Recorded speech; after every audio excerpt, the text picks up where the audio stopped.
You can't understand countries without understanding borders. How do countries decide where their land begins and ends? Why do some countries have weird shapes while others look like perfect rectangles? And if borders are so important, why are there so many border disputes around the world? Here's everything you need to know about borders. In 1961, a group of Soviet military leaders met in a bunker beneath the surface of East Germany. Outside, tens of thousands of East Germans prepared to flee their country, but they couldn't cross over to West Berlin. To get there, they'd have to pass through a heavily guarded area controlled by the Soviets. But a few weeks later, construction workers arrived. They brought steel and concrete, hammers and drills. What they were building would become known as the Berlin Wall.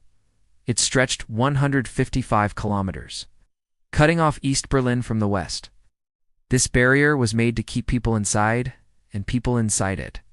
But it also made a clear statement about where one country began and another ended. A line on the ground, a river, a mountain range, a forest, or even a wall. A border is a boundary that divides one country from another. Some borders are fixed. Others are natural. Rivers are an example of a natural border. They're easy to see and hard to cross. Mountains are another example. The Himalayas separate China from Nepal. The Andes Mountains form the backbone of South America. Oceans are the biggest natural border in the world. They divide continents and keep countries separate. But sometimes borders aren't natural or even visible. When countries share a border that crosses over land, they need to mark it somehow. In Africa, the borders of 11 countries meet at a spot called the Triple Point. There's a stone monolith to mark the spot. In the Congo rainforest, there's a wooden stake hammered into the ground. That's it. There's no fence, no wall, not even a road. No one lives there. No one really knows where the border starts and ends, but sometimes countries fight over borders. More than half the countries in the world share a border with at least one other country. That's 187 borders crisscrossing the globe, and almost all of them are potentially controversial. The easiest way to divide countries is by using rivers, mountains, or other natural landmarks. But sometimes they don't line up exactly. The Nile River forms the border between 7 countries, but its banks are fuzzy, muddy, and ever-changing. During the rainy season, the river swells, pushing mud and sand onto the banks. It's difficult to say where the water ends and the land begins. That makes it hard to say where one country ends and another begins. During the colonial era, European countries raced to take over as much of the world as they could. They drew borders straight across rivers, jungles, and deserts, splitting up people, languages, and cultures. These artificial borders ignored the cultural, linguistic, and historic differences between groups of people. And in many cases, they put groups of people who had been living together for centuries on opposite sides of a border. Today, that problem is only getting bigger. Many of these colonial borders make little sense in the modern world. They cut across ethnic territories, splitting different groups of people inside a country or separating a country from its ethnic kin living abroad, and these divisions can lead to war. According to a study by the International Crisis Group, border disputes are one of the main causes of conflict in the world today. They can cause full-on wars. Just ask the Democratic Republic of the Congo and Rwanda, who fought a bloody war in the 1990s over the border, region of North Kivu. Or look at the disputed border between Afghanistan and Tajikistan. The two countries fought a border war in 2013 that left hundreds dead. But border disputes don't always end in violence.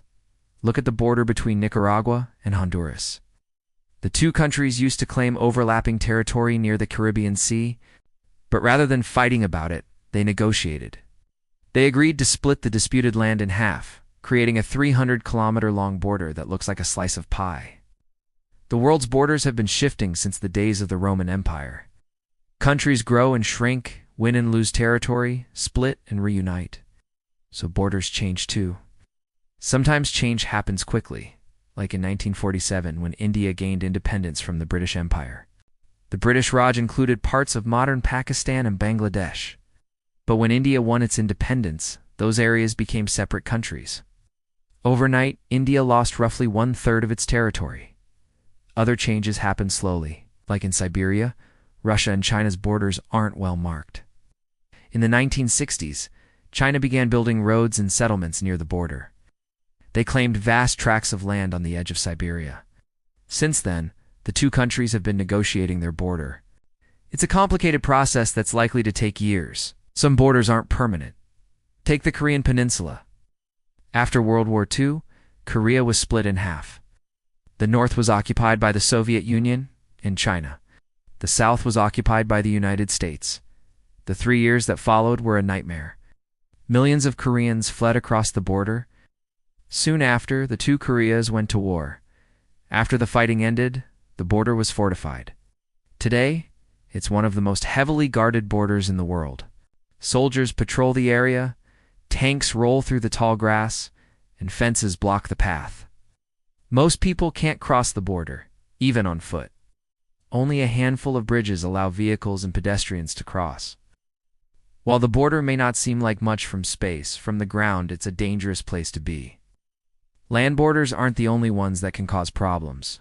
Think about the sea. Imagine you're sailing through the ocean. At some point you might run out of food or fuel. If that happens, you might have to land on an island to get help. Where do you choose? The U.S. and Mexico are separated by 3,141 kilometers of desert and fence. But between them lies a thin strip of ocean. The waters around the tip of South America are controlled by both Chile and Argentina. And tiny islands, the South China Sea, claimed by Vietnam, Malaysia, the Philippines, Taiwan, and China. Control of these islands is extremely valuable. That's because they sit on top of deposits of oil, coal, and natural gas. The rules of the sea are laid out in the UN Convention on the Law of the Sea. Countries have rights to resources 200 miles off their coast. That creates a lot of potential conflicts. Countries also have to worry about their neighbors. If a country suspects that a neighbor is planning an attack, it might want to launch a strike first. That's why countries build navies. They patrol the seas to keep an eye on other countries, and if necessary, start a fight first. The Baltic states of Estonia, Latvia, and Lithuania were once part of the Soviet Union. But after the fall of communism, they became independent. They wanted to join NATO, the alliance of North American and European countries, but Russia felt threatened. It didn't want NATO soldiers stationed on its border. So it launched an invasion of Ukraine, a former Soviet republic. As Ukraine resisted, Russia continued its attack. It pushed past Ukraine's border and invaded other countries.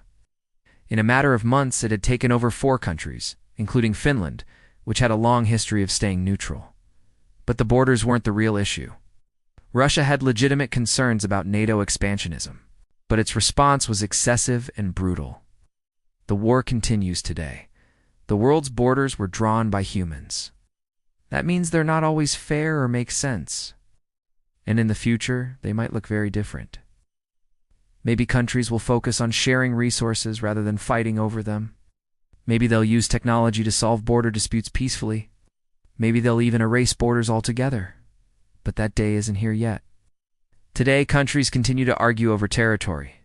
Whether it's over oil in the South China Sea or land in Siberia, the world's borders remain a flashpoint for conflict. But they also represent hope.